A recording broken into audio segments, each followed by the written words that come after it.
Was there a time we could see elementals? If so, why can we not see them now? And how can we see them again? This is such a beautiful question because it touches on something profound about human consciousness and our relationship with the natural world. Let me share what I've come to understand about this fascinating topic. Yes, there absolutely was a time when humans could see elementals. Those nature spirits, fairies, gnomes, and energy beings that seem to exist just beyond our normal perception.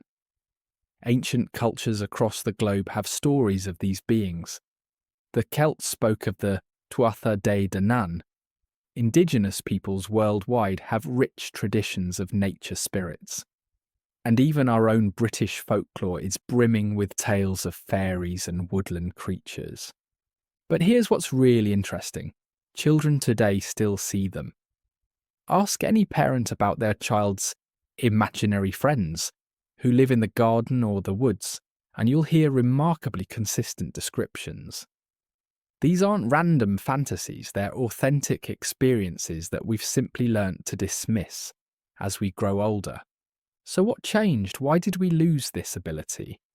The answer lies in what neuroscientists call neuroplasticity, our brain's ability to rewire itself based on what we focus on and value.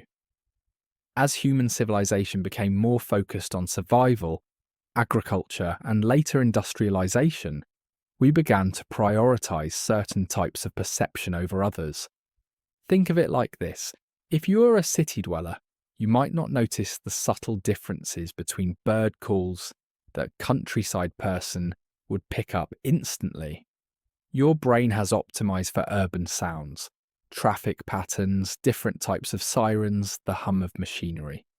It's not that you can't hear birds, it's that your brain has decided that information isn't as crucial for your survival and success. The same thing happened with our ability to perceive subtle energies and elemental beings. We trained our brains to focus on what we deemed real and important, the physical, the measurable, the practical.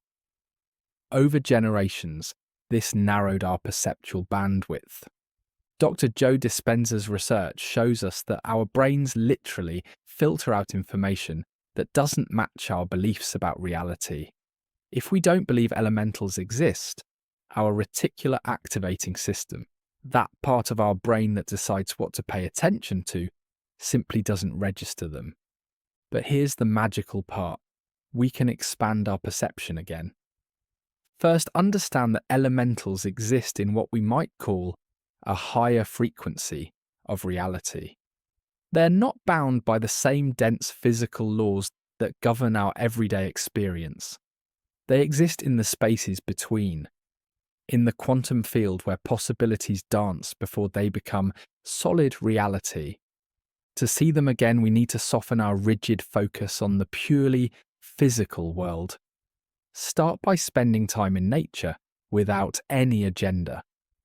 Don't go looking for elementals. That's too forceful. Instead, simply be present with the natural world around you. Practice what I call peripheral awareness.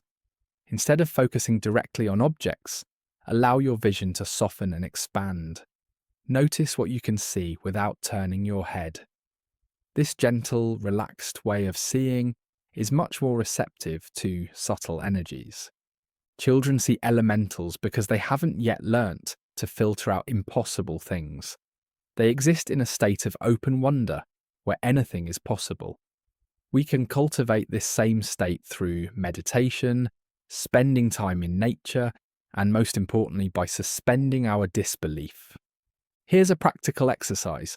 Find a quiet spot in nature, a garden, park, or woodland. Sit comfortably and breathe deeply. Instead of looking for anything specific, simply appreciate the life force energy around you. Feel the aliveness in the trees, the vibrant energy of growing things. As you do this, your consciousness naturally expands.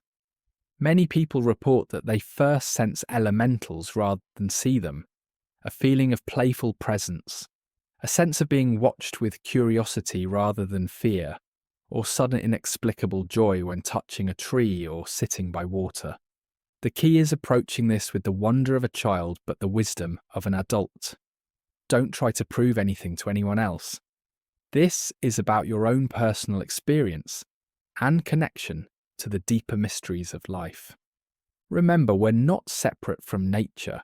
We are nature expressing as human beings. Elementals are simply other expressions of the same life force that flows through us. When we remember this truth, when we approach the natural world as family rather than something separate from us, we naturally become more receptive to these magical encounters. Some people find that certain times of day work better. Dawn and dusk, when the veil between worlds feels thinner. Others discover that certain locations seem more active with elemental energy. Old growth forests, natural springs, or places where the land feels particularly alive and untouched. The most important thing is to approach this with genuine respect and wonder, rather than as a party trick or something to collect as an experience. Elementals are intelligent beings with their own purposes and consciousness. They respond to genuine love and respect for the natural world. As you develop this sensitivity, you might find that your entire relationship with nature transforms. You'll start to feel the personality of different trees, sense the mood of the weather, and experience the natural world as the vibrant, conscious ecosystem it truly is.